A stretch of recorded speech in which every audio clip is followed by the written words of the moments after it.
हमें लकड़बग्गे को देखकर क्या टीवी एंकर की याद आनी चाहिए? तो आप समझ सकते हैं कि मीडिया के बारे में क्या इमेज बन रही है समाज में। टीवी एंकर और लकड़बग्गे में कोई फर्क नहीं है कि विश्वसनीयता हमारी धीरे धीरे खत्म हो रही है।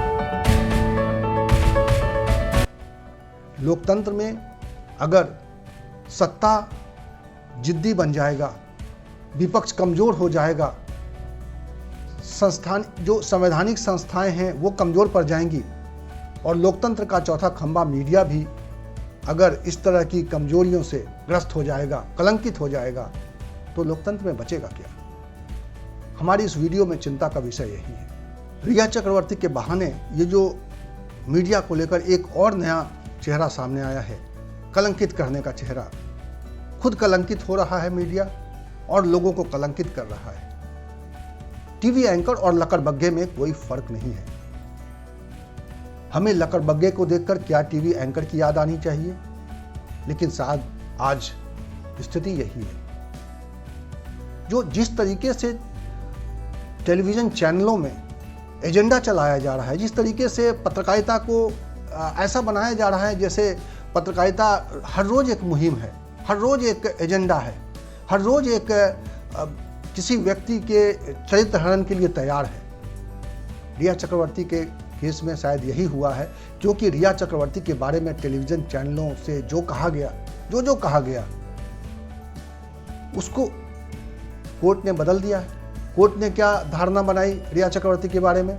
रिया चक्रवर्ती के बारे में कोर्ट में ये धारणा बनी और इसी बिना पे उसको जमानत मिली है। जमानत मिलना खबर नहीं है, जो कोर्ट ने रिया चक्रवर्ती को जमानत देते हुए कहा है वो इंपॉर्टेंट है। और रिया चक्रवर्ती को कोर्ट ने कहा है कि वह ड्रग पैडलर की तरह नहीं है और उसके भाई को जमानत नहीं दी है, क्योंकि कोर्ट को आशंका है कि उसका भाई शायद इस नेक्सस का हिस्सा हो सकता है, उस गिरोह का हिस्सा हो सकता है जो लोगों को ये जहर पहुंचा रहे हैं या जहर के धंधे में शामिल है।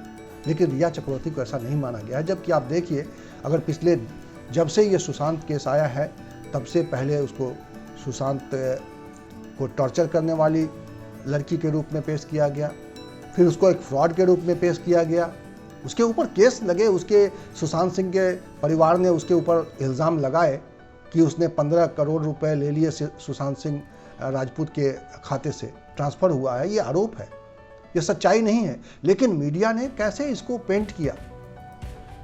तो सवाल उठता है कि हमारा काम क्या है, मीडिया का काम क्या है? मीडिया का काम है रिपोर्ट करना और जो एक पक्ष कह रहा है उसको रिपोर्ट करना, जो दूसरा पक्ष कह रहा है वो भी जानकारी सामने लाना। लेकिन शायद मीडिया इस वक्त खुद ही इन्वेस्टिगेटर बन गया है। अगर देखा जाए तो सुशांत सिंह राजपूत केस में सीबीआई एक तफ्तीश कर रही थी अलग, और मीडिया के लोग अलग तफ्तीश चला रहे थे। पता नहीं हर रोज उनकी तफ्तीश से कुछ जानकारी निकल कर आ रही थी। तो ये जो इन्वेस्टिगेशन का तौर तरीका बन गया है मीडिया का, जो एक मीडिया ट्रायल जिसको कहते हैं, कि हर बात मीडिया समय से पहले सब कुछ आपको बता देना चाहता है, सब कुछ बता के इतनी हड़बड़ी क्यों है? सवाल उठता है कि मीडिया इतनी हड़बड़ी में क्यों है, इतनी जल्दबाजी में क्यों है? क्या ये जो चैनलों की प्रतिस्पर्धा बढ़ गई है वो इतनी ऐसी हो गई है कि मीडिया को गर्त में जाने के लिए रास्ता तलाशना पड़ रहा है, या गर्त में जाकर ही इस प्रतियोगिता का सामना किया जा सकता है? कोई और रास्ता नहीं है हमारे पास। तो ये जो चिंता है इस वक्त पत्रकारिता की, कि विश्वसनीयता हमारी धीरे धीरे खत्म हो रही है, इस विश्वसनीयता को कैसे कायम किया जाएगा, ये आज एक बड़ा प्रश्न है। इसको लेकर लगातार चिंताएं बहुत सारे मंचों से उठाई जा रही हैं और जब तक मीडिया अपनी ये विश्वसनीयता कायम नहीं कर पाएगा, लोकतंत्र का ये चौथा खंभा उस तरह की भूमिका में नहीं आ पाएगा जिस तरह की भूमिका इससे अपेक्षा की जा रही है। आप देखिए कि रिया चक्रवर्ती या किसी भी मामले में, आप सिर्फ रिया चक्रवर्ती का मामला नहीं है या सुशांत सिंह राजपूत केस का मामला नहीं है, इवन हाथरस केस में जिस तरीके से मीडिया एग्रेशन दिखाई दे रहा था, एक बार मीडिया को अगर वहाँ कवरेज से रोका जा रहा था तो क्या मीडिया के जो प्लेटफॉर्म्स हैं, मीडिया का जो ऐसा संगठन है वो इसका विरोध करेगा, या कोई व्यक्ति अपने तौर पे ये तय कर लेगा और वो उसको वहाँ पे जो व्यवस्था बनाई गई है, वहाँ जो शासन प्रशासन ने जो व्यवस्था कायम की है, अगर कुछ दबाने छुपाने की कोशिश ही है, तो क्या एक व्यक्ति या एक पत्रकार की ये हैसियत है कि वो जाके वहाँ पर हंगामा खड़े वो तमाशा बनाए? तो ये जो तमाशा प्रवृत्ति बन गई है मीडिया में तमाशा दिखाने की, शायद ये भी एक खतरनाक पहलू है इस मीडिया का। चाहे टीवी डिबेट हो, चाहे कवरेज का तौर तरीका हो, हम सब में एक तमाशा क्रिएट करना चाहते हैं। टेलीविज़न चैनल एक दृश्य श्रव्य माध्यम है जिसमें चीज़ें दिखती हैं, जिससे उत्तेजना बढ़ती है, जिससे जानकारी भी हो सकती है। इस मीडियम को लोगों ने हाथों हाथ लिया, इतना प्यार दिया कि आज अखबारों से पहले लोग टेलीविज़न पर खबरों के लिए भरोसा करते हैं। लेकिन क्या ये भरोसा टेलीविज़न चैनल कायम रखना चाहते हैं?